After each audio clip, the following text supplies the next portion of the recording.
Dental flossing ചെയ്യുന്ന ആൾക്കാരുണ്ടല്ലോ, അപ്പോൾ അത് എത്രത്തോളം നല്ലതാണ്? ഫ്ലോസിംഗ് നിർബന്ധമാണ്. ബ്രഷിംഗ് പോലെ തന്നെ ഏറ്റവും വളരെ പ്രധാനപ്പെട്ടതാണ് ഡെന്റൽ ഫ്ലോസിംഗ്. പലപ്പോഴും നമ്മുടെ ഇടയിൽ പല്ലുകൾക്ക് വിടവ് വന്ന് പ്രശ്നങ്ങൾ മോണരോഗമൊക്കെ വരുമ്പോഴാണ് ഫ്ലോസിംഗുമായിട്ട് നമ്മൾ അതിനെക്കുറിച്ച് അറിയുന്നത് തന്നെ. പക്ഷെ ബ്രഷ് വാങ്ങിക്കുമ്പോൾ തന്നെ ഫ്ലോസിംഗ് എല്ലാവരും നിർബന്ധമായിട്ട്. പല്ലുകൾക്കിടയിൽ സ്വാഭാവിക വിടവുകളുണ്ട് നമ്മൾ അറിയാതെയാണെങ്കിലും. അപ്പൊ ആ വിടവുകളിലേക്ക് ഭക്ഷണം ഇറങ്ങിയിരിക്കുകയും അത് പിന്നീട് മോണരോഗങ്ങൾ വരുമ്പോൾ ദന്തക്ഷയത്തിനൊക്കെ കാരണമാവുകയും ചെയ്യുമ്പോഴാണ് പല്ലുകൾ വിള്ളൽ വരുമ്പോഴാണ് ഫ്ലോസിംഗ് ഉപയോഗിക്കുന്നത്. ഫ്ലോസ് എന്ന് പറഞ്ഞാൽ പ്രത്യേകത നൈലോൺ നൂലുകളാണ്, വാക്സ് പുരട്ടിയ നൈലോൺ നൂലുകളാണ്. മെഡിക്കൽ സ്റ്റോറുകളിലൊക്കെ തന്നെ ബ്രഷ് വാങ്ങിക്കുന്ന എല്ലാ ആളുകളിലും മെഡിക്കൽ സ്റ്റോറുകൾ അവൈലബിൾ ആണ്. വലിയ പൈസയുള്ള സാധനമല്ല. ഒരു ഫ്ലോസ് വാങ്ങിച്ചാൽ നമുക്കൊരു കുടുംബത്തിന് 2-3 മാസം 6 മാസത്തോളം ഉപയോഗിക്കാൻ പറ്റും എല്ലാവർക്കും.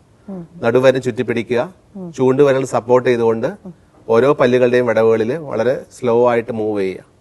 അപ്പം നമുക്ക് ഭക്ഷണാവശിഷ്ടം നീക്കം ചെയ്യാൻ പറ്റും. മോണക്ക് പോറില്ലാതെ തന്നെ ഭക്ഷണാവശിഷ്ടങ്ങളെ നീക്കം ചെയ്യാൻ വേണ്ടി സാധിക്കും. അതൊരു മിനിറ്റ് കൊണ്ട് നമുക്ക് എല്ലാ പല്ലുകളും ക്ലോസ് ചെയ്യാൻ പറ്റും. ക്ലോസിംഗിന് ശേഷമായിരിക്കണം ബ്രഷിംഗ് ചെയ്യേണ്ടത്. ബ്രഷിംഗിന് ശേഷം മോണ നല്ലതുപോലെ ഒരു 2 മിനിറ്റ്സ് മോണയൊക്കെ ഒന്ന് മസാജ് ചെയ്യുക. മോണയുടെ ആരോഗ്യം പല്ലുകളുടെ ആരോഗ്യം. മോണയിലാണ് ഈ പല്ലുകൾ താങ്ങി നിർത്തുന്നത്. അപ്പൊ മോണയുടെ ബ്ലഡ് സപ്ലൈ ഒക്കെ കൂട്ടാൻ വേണ്ടി അതൊക്കെ വീട്ടിൽ നിന്ന് ടിപ്സാണ്, വീട്ടിൽ നമുക്ക് ചെയ്യാൻ പറ്റുന്ന ടിപ്സാണ്. മോണയൊക്കെ ഒന്ന് മസാജ് ചെയ്യുക. അതിനുശേഷം നമുക്ക് ഇളം ചൂടുവെള്ളത്തിൽ ഉപ്പിട്ട് വായ ഒന്ന് കഴുകുക. വായനാറ്റൊക്കെ നമുക്ക് ദന്തക്ഷയൊക്കെ ബാക്ടീരിയകളൊക്കെ ചെറുക്കാൻ വേണ്ടി മറ്റൊരു ഔഷധം പോലെ തന്നെ പ്രധാനമാണ്. ചെറു ചൂടുവെള്ളത്തിൽ ഉപ്പിട്ട് വായ കഴുകുന്ന ശീലമാക്കുകയൊക്കെ ദന്തപരിചരണവുമായി ബന്ധപ്പെട്ട് നമുക്ക് വീടുകളിൽ തന്നെ ചെയ്യാൻ പറ്റുന്ന കാര്യങ്ങളാണ്.